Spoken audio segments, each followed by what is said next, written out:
What's happening, Wargamers? Welcome to our meditations on our most recent Star Wars Shatterpoint battle report, where the Empire took it in a nail-biting third struggle. Oh. Man, that was... I did not think you had it in you for a bit there, but wow, you came back like a fiend, and you got a series of really good activations back-to-back there. You made some really solid, smart decisions. Mm-hmm. You caught some stuff I definitely missed.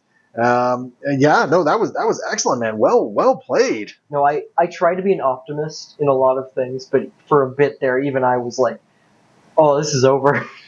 Oh. And, you know, I did have quite a few attacks where I left you just alive, but when Vader needed to come in and do the Vader things, when Grand Inquisitor needed to come out, using the I'm just really glad we got to use the this mission's ability as much as we did. And we got a lot of use out of it. And it wound up being so impactful. I want to say that there was at least 4 or 5 points scored off it. For sure. Because I think I got at least 3.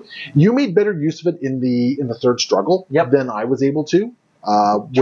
Which was huge for you. Yeah. That was huge for you, because I think Vader got to do it twice, and I think Grand Inquisitor got to do it at least once as well, right? Like, I think I got to use it once before that too. Yeah, so like it was really impactful for you. So that was awesome. That felt really good, because that actually gave you a really nice path back to victory. Yeah, those few extra victory points here and there helped kind of make up for the fact that, and we mentioned this a little bit off camera, but my team being down a support with 2 models. Really kind of, I felt that today. I felt not having as many models on the board. It was rough, but I want to quickly go over something here. Let's take a look at this. There's 1, 2, 3, 4, 5, 6, 7, 8 on my side, and I have 1, 2, 3, 4, 5, 6, 7, 8, 9. Yeah, so this was a very attrition-y game. Yep. Like we did really attrition-y things there, and like it was tight. And the funny thing is like, based on what was happening, I thought I had this in the bag. Yeah, like I don't think I ever took it for granted, but I thought I had it in the bag. And then you had some really good back-to-back activations. Like, oh no, I'm in danger. I started clawing it back, and I was mentioning before, you have all the momentum in the world right now. And that's the second time it happened this game too. Yeah, like it's wild. This was a crazy game. This was a lot of fun. The way you were able to claw it back, I'm very happy for you. I thought that was quite good, quite exciting, which is really kind of good. Let's talk quickly about this mission. This is Don't Tell Me the Odds mission pack, and I gotta say I like it. I think it really breathes a breath of fresh air into the game. For sure. I feel that it actually, something I've been wanting since day one was a mission pack that rewarded attrition a little bit more, and I feel that this does that. And I think this mission does it in a really interesting way, and I think the way it is because of these 2 objectives at the end, which are just range 2 away from the sides. And like, we were mentioning it before, but Vader went over and he tried to take advantage of that attrition plan. He beat the crap out of Mandalorian, and he was very out of position for a while. A lot of it, but once he got back in there, right? Like I think that this mission really does reward attrition, but I think it also really reward mobility.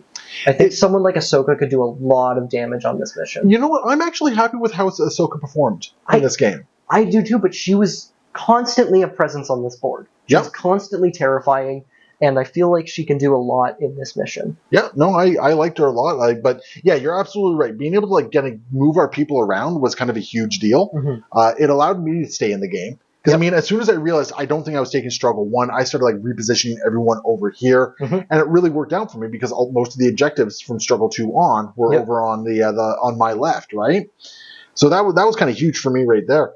But just in general, oh wow, no, that was really solid. You got some really good play out of it. I do have to wonder, would the Stormtroopers maybe have been a better play than Fourth Sister? I don't know. I don't know. I don't want to say no. I think they bring a different thing to the table. I think that winning ties is its own kind of, and that did come up quite a few times. Well, there was quite a few times where this point just was not flipping because it was tied, right? Yeah.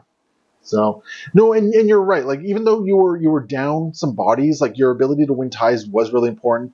You just pushing Grief Karga out to the middle of nowhere was really impactful and meant that there wasn't really much I could do in response to that, right?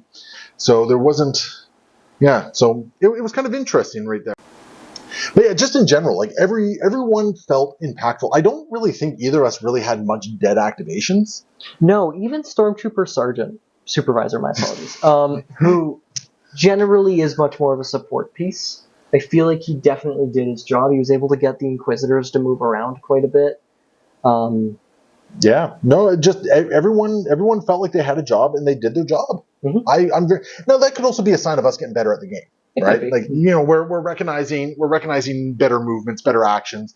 We're not as prone to just I'm just going to go beat something in the face, right? Whoa! Speak for yourself. No, I mean that's not to say there wasn't a lot of that. We beat each other in the. I mean we have a cumulative 17 tokens on here. Yeah. So. I just like to think I think much more contemplatively about who I'm going to punch in the face. Contemplative assault. Yeah. It's a gentleman's assault. Yeah, this was definitely premeditated. That's great. But yeah, like the new mission really, I feel really kind of gives lifeblood to kind of gameplay like that. I think people are going to feel a lot more rewarded for that if that's the style of game they want to play. For sure. And I think it means that now there is a gameplay out there where it's not just whoever moves around the best wins. Mm-hmm. There is now a path where it's like, you know what, I can throw a couple more dice and do some really nice stuff. I do think Vader might be a problem in it. But I mean, Vader's a problem everywhere as it is. Yeah, he's already pretty problematic. Yeah, he's already pretty problematic. Yeah, I think he hits that nail on the head of he's got the mobility to move around from those really far off points, and he's got the damage potential. Yeah, but I mean, Vader 2 is already problematic, so it's not like this really changes a whole lot. Mm-hmm. But yeah, no, it's very exciting. I really like it. I'm going to do a separate video reviewing the mission pack because I think it's worth having a quick chat about that. But all in all, like it feels fresh, which is really nice. And it just makes me look back at the 3 missions we have now going, why couldn't we have those from the get-go, right? Yeah. But it is what it is. Still, I want to thank AMG for sending that out and giving us access to that one. So hopefully everyone enjoys watching that battle report with it. But I think we've said what we can to say about this game. So unless you have any final thoughts?